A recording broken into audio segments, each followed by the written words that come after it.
Welcome to the World Cup Minute, day 14. My name is Brandon. We are without Josh today, but pinch hitting to mix our sports metaphors. We've got our good friend Dave. Dave joining us from the greater Boston area. Or is that offensive, Dave, if I say you're from the greater Boston area? You're just proper Boston. No, that's right because Boston's about the size of Doha, from what I hear. It's Uh-huh. very small, so practically no one lives in Boston except for I know a couple friends, obviously, who are in the actual Boston vicinity. So Greater Boston refers to Cambridge and the closer suburbs, which I'm a part of, including What's the world? Somerville, where the Royals were just visiting. Brandon, as you know. Sure, yeah. We'll save it for our England Senegal talk later on in the World Cup minute.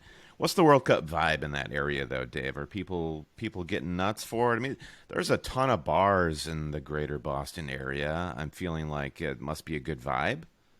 Yeah, big. It's a good soccer town. Obviously, Matt Turner, New England Revolution player, as of somewhat recently. But obviously, a lot of expats here, obviously as well. A lot of college and post grad people. Hmm. A lot of good soccer bars. Although, like the main soccer bars are like Liverpool bars too. So I'm not sure how many expat English folk would have been in that U.S. game. But no, certainly the big bars get packed right when they open. I'm sure as they do in Brooklyn as well from many Yeah. of them, although you have bigger quantity. I did go to Greenpoint, Brooklyn to watch the match with our friend Trevor. And, you can go to lots of places in New York where they're like properly football bars opening 2 hours ahead of a 10 a.m. kickoff. We went to this place where they opened the doors at 10 a.m. For like as the whistle was blowing, we could see the match beginning through the windows. Because I think That's there are perfect. some places that just kind of cash in. Anyway, enough Yes. of the bar talk. Dave, we're a couple of Americans. It's a bit of a sober tone because the U.S. has been knocked out by the Netherlands. But just quick hit me, Dave, with your overall thoughts of the U.S. men's team with Berhalter, their performance overall today and in the World Cup, and the viewpoint looking forward. Because I think we're now like, this is the sound of, like, as soon as that final whistle blew with U.S. Netherlands, it was the sound of a million sports nerds suddenly solving the problem that is the U.S. team. And this will happen with any nation that gets bounced from the tournament. What do we do wrong and how do we fix it? So, I mean, on a scale of 1 to 10, how good or bad is it? On a scale of for what the future for Just 2026 or where are we now? What's the heat check on the men's team? Like, are we in a pretty good place? Do you think? yes, I would say we're in a good place. So actually, I think it's interesting the way you said that because there is a, a range of opinions of is there a problem or is there really no problem because we are on an upward trajectory. We're the youngest team. We are competing at the highest levels and we're where we're supposed to be. So in some sense, you could say that there's no problem. You could say that our tactics have been fine. The subs patterns have mostly been fine. The team camaraderie has been great. So in some sense, you could argue there's no problem. And Greg, You butchered that man's name. My God, even by well, always I don't have cheating to say it standards. many more times because I think he'll be out. Which I You think think is actually so? I No, think so. no.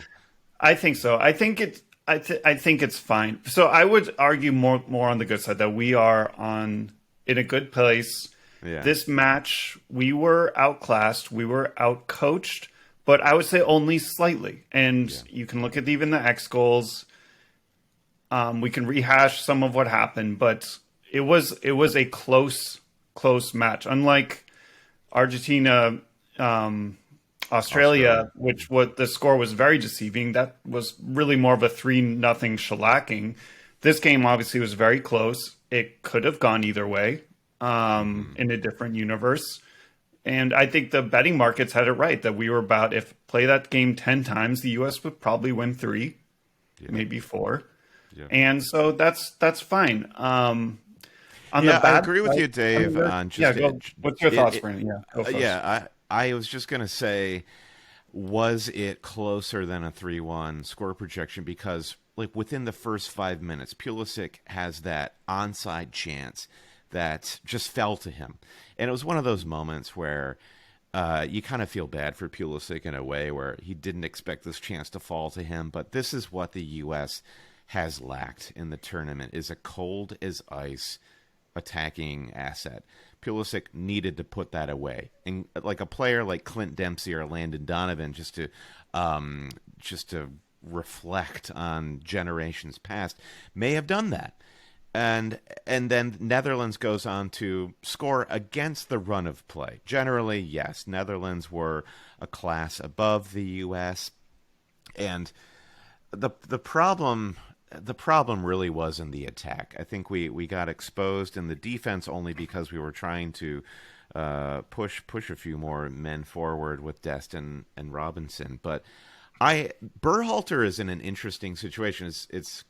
I'm kind of blown away to hear you say he's like definitely out, because I feel like the U.S. now will find themselves in a situation where Berhalter kind of has to see the project through, Gareth Southgate style.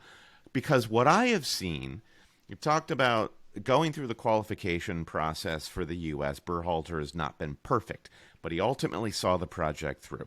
We finished below Canada, but as far as CONCACAF teams in the World Cup, the U.S., I think, by far and away was the strongest team. And Berhalter has put himself in that Southgate sort of bind where he is going to either A, be beholden to the system that he puts together, or B, try to fit his best players on the pitch. You know, England is having this issue where you can't get Foden and Grealish and Kane and Rashford and Bellingham, all of these guys out, and Sterling all out there at the same time. And I think Berhalter has done a good enough job of ceding ego to the system that he's put together. Is the system not working? I see the system is working, because when you watch the U.S. fall as they did to the Netherlands, you could easily see why. And I think it's been a long time since the U.S. has been in a position where you could easily just say, fix this position and fix that position, find a better player for the number 9, find a better player for the central defenders, and we're in a much better spot. So why does Berhalter have to go? Well, I think you had the great, yeah. If only I had changed 2 or 3 of those picks, I would have hit my parlay, right? You know, if only Yes. the U.S. Yes. had, you know, one of these outstanding players besides Christian. I mean, you said the words, you took the words right out of my mouth. Berhalter is good enough. He is an average international coach in my eyes, and that's fine, and that's better than half. And all I'm comparing him to is Jesse Marsch. I'm assuming it's either Greg or Jesse Marsch. And if we stay with Greg, that's fine. He's average, and we should continue improving. I think Jesse Marsch could add a little more to the team. So I'll say I wouldn't be crazy mad. I'm not one of these like Greg out people, to be honest. I think he's average and he's fine. So I would say one other thing. You mentioned CONCACAF, us being better. For the YouTube folks, and if you're not on YouTube, like and subscribe. I'm wearing my CONCACAF scarf. Okay. I just love the guy who doesn't support a team. He just supports a conference. Just a legend. Yes, You're and a legend, Dave. I mean, so many memories of CONCACAF in the World Cup.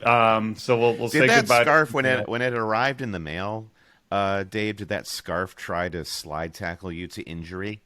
Yeah, it was in the mail. It was in the mud. It was really weird. The postman just put it right in the mud. It was hard to get to. It was a terrible Poorly condition. lit, not delivered in 4K. I get it. Yeah, That's fine. yeah. I had to walk down to the exactly street. I mean, but you also said the other thing is well, I mean, we should go back to the 2-minute opportunity, but also you said, you know, the Netherlands goal was against the run of play.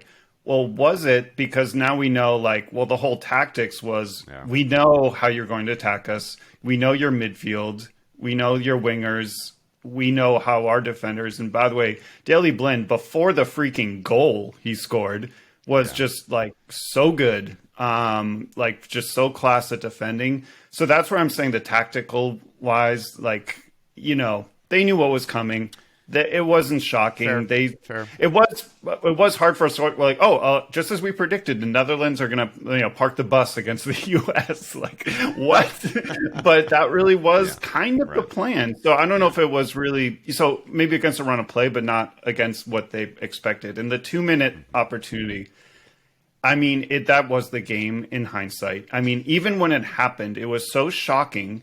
You're like, well, obviously he's offside. Nope, he was onside because of Blind up top, not to his Yeah. fault.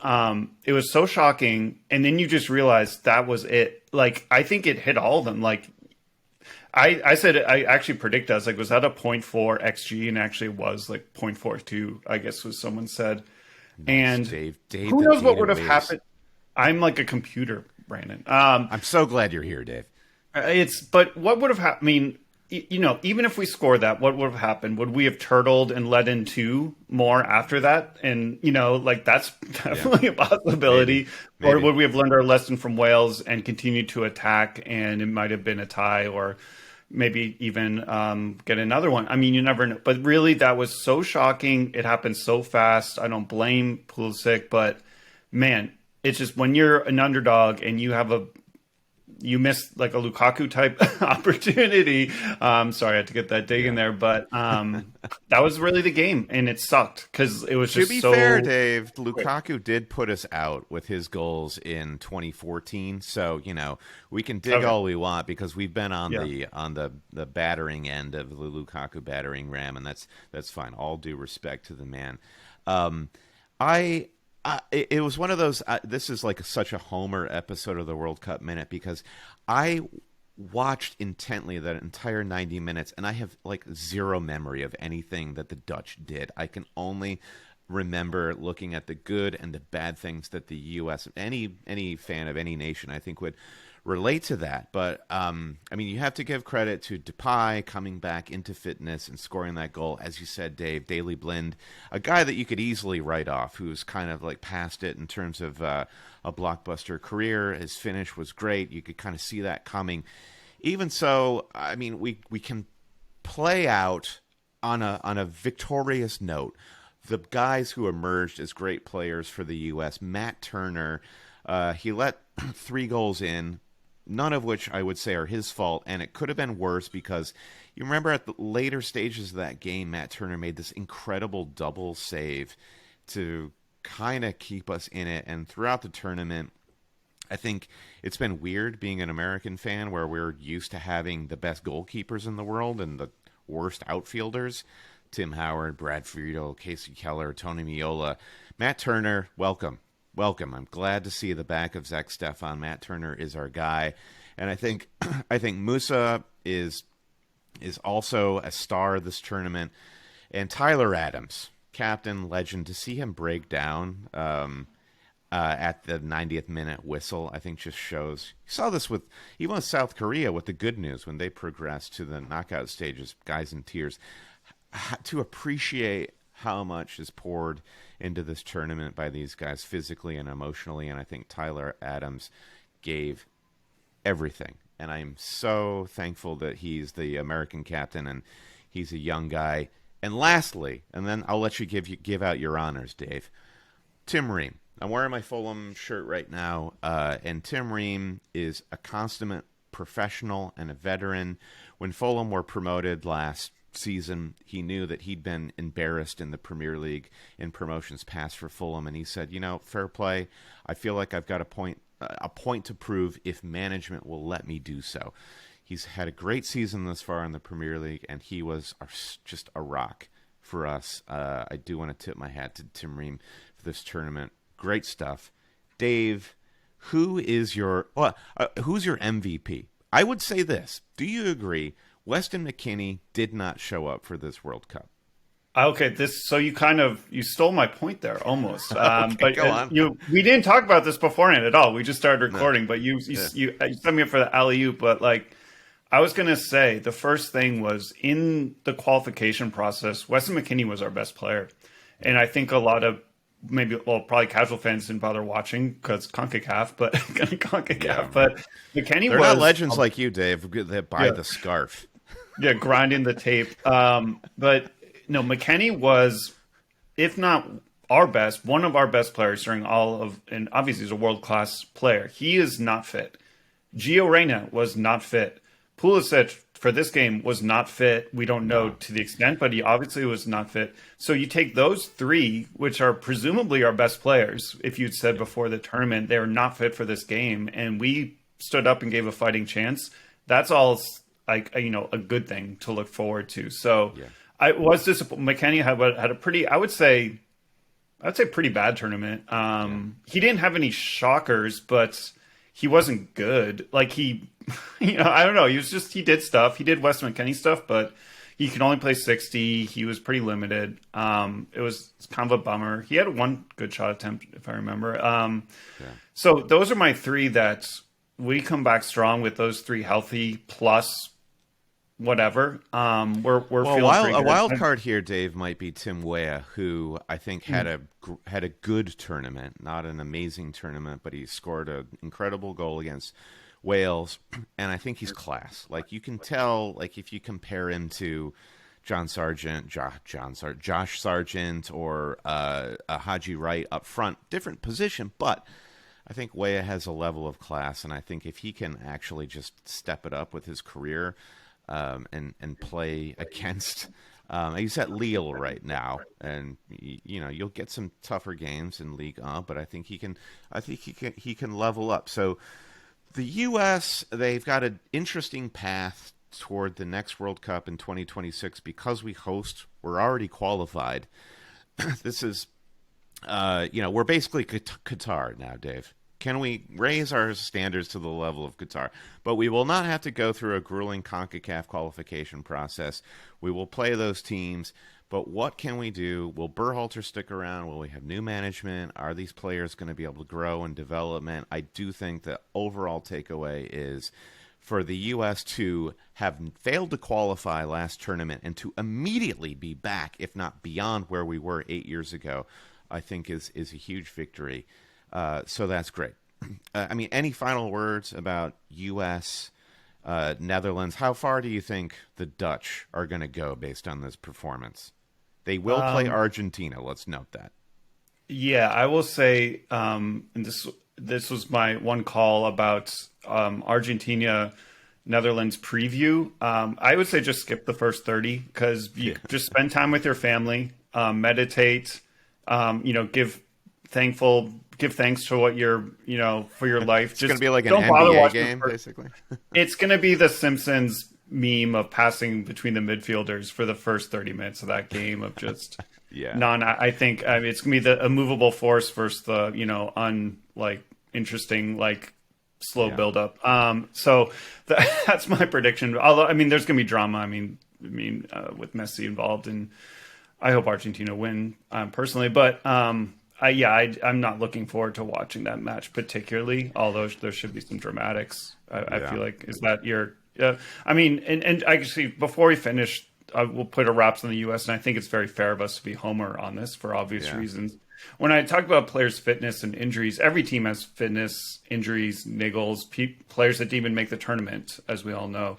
So I'm not using that as an excuse. I'm just pointing out that one of the U.S.'s Achilles heels is we have a thin squad. We don't have two 11s like the big boys, Brazil and England, like you mentioned, they could field multiple teams that are better than us realistically. So we don't have that. So that is particularly hurt us. And I think the good thing, again, wrap this up. The good thing is this is another cycle, another year where even the stone cold average or casual, I should say, sports fan who tuned into this tournament, everyone knows we need a striker. So if, for heaven's sakes, if we have not figured this out to some degree before the next World Cup, there'll be hell to pay because now there'll be eyeballs and more interest. And I think that only is good. I think interest, pressure, more pressure, not too much pressure, but enough pressure to, hey, there's eyeballs. We're not taking any more of this crap of we need to figure out how to run a freaking set piece. If we don't have, a guy who can head the ball, we need more inventive set pieces. We need ways to finish. And now people know we need to figure that out. And I'm excited to see what we do. Yeah, it's like our buddy Mike Crowder. He messaged us saying, "Are you guys going to talk about the discussion of what if the next Ja Morant were to play for the U.S. men's team?" And that's the beauty of the World Cup in a country like the U.S. where football isn't the primary sport. Is the exposure that the World Cup gets here may inspire some. We need one 15 or 16-year-old to be watching the World Cup and say, you know what, let's go. I'm going to be that number 9. Now, Yeah, for I mean, those that that seems don't, like it's like a mail order competition to get this level of talent, but yeah, we should have an American Idol like TV series or something, I guess. But for those that don't live in the U.S., there is an actual thing, and we're not. And Brandon didn't make this up. Of every time we watch a soccer game, all the regular people who don't watch soccer normally, the sports folks, they turn up and they literally say, unironically, not as a joke, we should have LeBron playing in this team. You should have Michael Jordan. We should have all these guys on the U.S. soccer team. We dominate. Yeah. And then what happens in this Argentina-Australia game? Freaking Messi nutmegs the guy who's 6'6", which is what would happen if any NBA player were on a soccer pitch, Yep. like instantly. So that's, I mean, so for anyone not in the U.S., that's what we're dealing with here, like this level of like idiocy with stuff. But but a side note, U.S. should be the best team handball team in the world. We should have the best no team handball excuses. squad. Yeah, it's absolutely ridiculous that we cannot make the Olympics in team handball. But put that aside. But we should be able to find No a excuses. relatively tall striker, I think. Right on, right on. Yeah, back to Argentina, who beat Australia. I did my parlay today, Dave, was Australia Argentina to finish as a draw in 90 minutes and for Messi to score. I was feeling vibes during that first half because I thought it was on. My feeling is I think you're right about Argentina. It takes them 30 minutes to warm up because they are like a virus. It's like watching that movie Outbreak or Contagion, where it takes Argentina are only going to rise to the level of their opponent. That seems to be the tactic. They feel out the opponent. They're like, okay, this is what it's going to take to beat them. It's going to take Matt Ryan doing something completely stupid, which you probably could have drawn up on a whiteboard, to be honest with you. But I think that's something that makes this Argentina team a little hard to sort of project how far they're going to go into the tournament, because it really does come down to the opposition against them. So credit to Australia. We'll have a few Aussie fans listening, and you guys should definitely be proud of the way it goes, even though Dave basically dissed the Socceroos and how that result should have been 3-0. I'm just saying facts. I mean, they did what they could. They had one really good chance, like legit chance, when that one. I forgot the guy's name. He turned into Messi for like 5 seconds. Yep. That was pretty sweet. I mean, the goal was a completely preposterous own goal if you missed it. So the scoreline was a bit flattering to the Socceroos. Argentina, that's a great point of playing to the level of your competition. So if they can get past the Netherlands, who I think Netherlands stepped it up, against us. So credit to them. So if they step it up and give Argentina a fight, I think, and Argentina make it through, then that's good for them because then they'll play good teams the rest of the way. But I mean, that's really a reflection of Messi. And we all know how Messi plays. He just lollygags around for a while until he has to do something, and then he does something, and he's Messi. And it's a reflection of the leader of your team. There was a moment when Emi Martinez was trying to play like a long ball out of the box, and he just skied it sort of out of bounds. And Messi was just doing his flat-footed Messi thing, and he didn't move an inch. He just saw the ball take off and just looked and just watched it and just didn't move. Like, he's like, it's not worth my ounce of calories. No, do you think Messi's got like he's got like the RoboCop vision where he sees like an infrared target on the ball, projecting the trajectory of it, and he's like, he's got the Wimbledon Hawkeye. Like, he's like, ball is going out. Yeah. Like, do not worry. So, yeah, totally. It's just, they're kind of like an anaconda. They just lull you in, pass it around. Yep. Like, we'll like do the surgical strikes. I mean, it was very funny. What was the score? 2-1 or whatever, and they were just battering the Aussie goals just at the end. They could have scored like another 2 or 3 at the very end. It was crazy. Yeah, and I mean, I think Julian Alvarez, I'm pleased to see him as somebody who struggles behind Erling Haaland in the Premier League at Manchester City. Like, this guy is so good. So I'm glad he's getting some shine in the World Cup. All right, let's do a little quick preview of day 15, and then we can get out of here, Dave. We've got France v. Poland. I mean, that one seems like, why are we even? I got That no seems notes. like, let's Yeah, no run a notes. simulation in Football Manager. France is going Yeah. to destroy Poland. It's almost a crime that Poland actually got through the group stage. A little bit like Messi in his walking mode, but Lewandowski, I'd love to see him. He is an exciting player to watch, even when Poland are a bit of a drab affair. And then you've got England Senegal, which should be an incredible match. Josh mentioned this yesterday, day 13 of the World Cup minute. Are England already assuming they get beyond Senegal? Without Mane, though, they feel like a diminished side, but they've looked good in the group stage.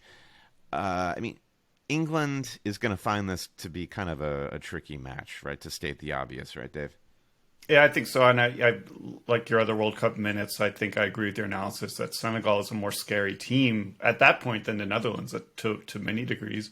I mean, they I got like the both implication Sarr. there, Dave, by the way, that you listen to all the World Cup minutes and you agree with everything that's been said on them. So if you could please put that in writing in an iTunes review, we'd be very grateful. Thank you. Well, and more importantly, go to YouTube, like and subscribe if you want to see the scarves. There we go, Dave. All right. Yeah, Yeah, sorry. What you know. yeah, I interrupted your thoughts on Senegal there. Yeah, they're pretty No, good, right? they have. I mean, they obviously have Premier League talent as did US when we played England, and so they have a fighting chance. But I would really want to see England just play their best. Obviously they were flat against US, and didn't have much else to do after that. So I want to see England really perform to their level, as you said. Don't play down to the competition. Just really attack the game, and it'll be an interesting squad selection. I don't know the tactics. I don't know what formation is good against Senegal. I won't pretend to know that, but it will be interesting to see the squad selection, and I'd like to see them really just come out and attack the game. I think that's a good way of looking at it. Now, we were a little cynical talking about France, Poland, but what we ultimately want when we're previewing the next day's matches is we want to see great players do great things. So, and I think France, England, Senegal, and Lewandowski alone have these abilities. So, if you didn't have any skin in the game in day 14, I hope you enjoy the football on day 15, and we see some goals. Dave, beautiful. You're a beautiful man. Go to YouTube to see Dave in the flesh, and you're a great friend of Always Cheating. We love you. Thanks for joining us today, and Josh and I will be back for day 15. Dave, thanks again. Any last words? Thank you for having me, and talk to you and Josh soon. Man, that was really really weak. I think you can do better, Dave. Give us something like I don't know, what would you say in Beantown in Boston if you as you're wishing your fellow sports fan luck in the next Celtics or Patriots match? Give us a real Boston England, sort of a... Brandon, this England Senegal game's gonna be freaking wicked pissa. You don't want to miss it. There we go. All right, guys, take care. See you tomorrow.